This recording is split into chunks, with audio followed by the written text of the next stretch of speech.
Terlepas dari hasil dan skor akhir, di Jepang timnas Indonesia masih punya banyak PR dalam perjalanan menuju panggung dunia. Tak hayal semua punya harapan, tapi harus berjuang lebih keras. Tim kepelatihan Patrick Kluivert sudah menyampaikan misi ke depannya. Jelas gak mungkin timnas berdiam diri, akan ada rencana yang lebih matang. Piala Dunia masih belum sepenuhnya menjanjikan.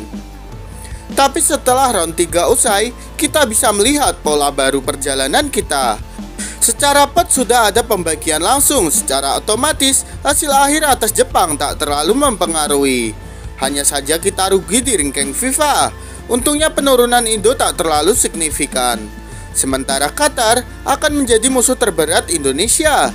Karena kita saat bertemu Qatar, selalu saja ada kontroversi yang terjadi.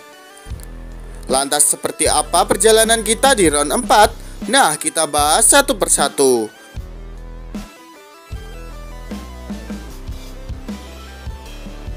Perjalanan timnas Indonesia di grup C telah usai. Kita bersama Arab Saudi lolos ke round selanjutnya. Sementara di grup sebelah ada UEA, Qatar, Oman, dan Irak. Itulah ke-6 negara yang memastikan ke round selanjutnya. Dan secara kontroversial, Arab dan Qatar menjadi kandidat tuan rumah yang dipilih oleh AFC. Ya, sudah biasa AFC cari-cari uang dari tim Timur Tengah. Laga yang kebanyakan tim ingin digelar di tempat netral, malah tuan rumah yang dipilih. Bukan Indonesia doang yang mengkritisi sikap AFC ini, tapi tim lain Irak juga protes terang-terangan. Tapi hasilnya ya gitu. Jika bukan anak emas yang lapor, tak ada tanggapan resmi. Ini jelas persaingan sangat ketat untuk memperebutkan satu tiket langsung ke Piala Dunia. Tapi jelas masih sangat realistis untuk dilawan, karena bukan Jepang atau Korea yang ingin kita lawan. Tapi yang bahaya sekalinya terpeleset, bisa-bisa jatuh ke jurang. Rincian pot sendiri sudah fix di pot 1, ada Arab dan Qatar sebagai tuan rumah. Di pot 2 ada Irak dan UEA, sedangkan di pot 3 ada Oman dan Indonesia. Pembagian ini didasarkan pada rank FIFA yang terbaru yang menjadi acuan utama dalam penentuan pot. Itu artinya Irak, UEA, dan Qatar adalah lawan kita selanjutnya. Yap, lawan tersebut gak asing lagi bagi kita. Irak sudah sering kita lawan dan mereka sering ngalahin Indonesia. Tapi secara persaingan masih sangat kompetitif. Mereka gak main kasar, gak main wasit, dan gak neko-neko. Mereka bahkan sudah seperti sahabat timnas Garuda.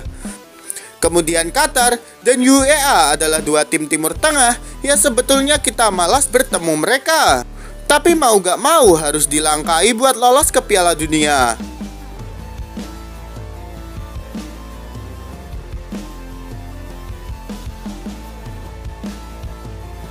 Secara pengalaman, Qatar sudah mencicipi Piala Dunia edisi sebelumnya.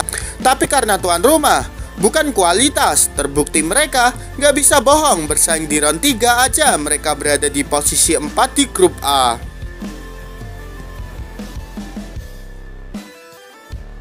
Tapi secara pengalaman laga, mereka selalu menang, tapi selalu ada kontroversi yang terjadi.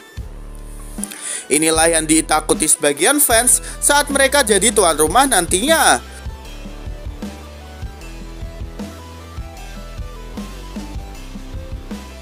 UEA sendiri juga mirip-mirip, tapi secara kualitas mereka lebih unggul dari Qatar.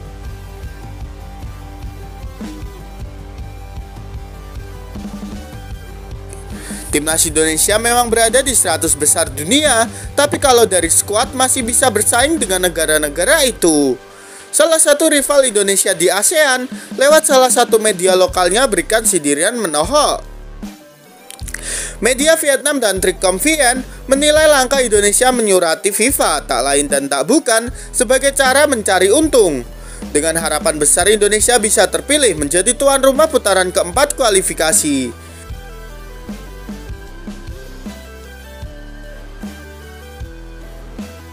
Indonesia cari untung dengan menekan FIFA dan AFC, tulis media Vietnam dan Tricom. Tim Indonesia saat ini sedang berupaya memberikan tekanan kepada FIFA dan AFC untuk berlaku adil, tambah media tersebut. Mengingat riwayat sepak bola level tim nasional kedua negara tersebut yang penuh dengan kontroversi. Jadi menurut kalian gimana nih? Apakah FIFA harus bertindak tegas, gengs? Yuk berikan pendapat kalian di kolom komentar.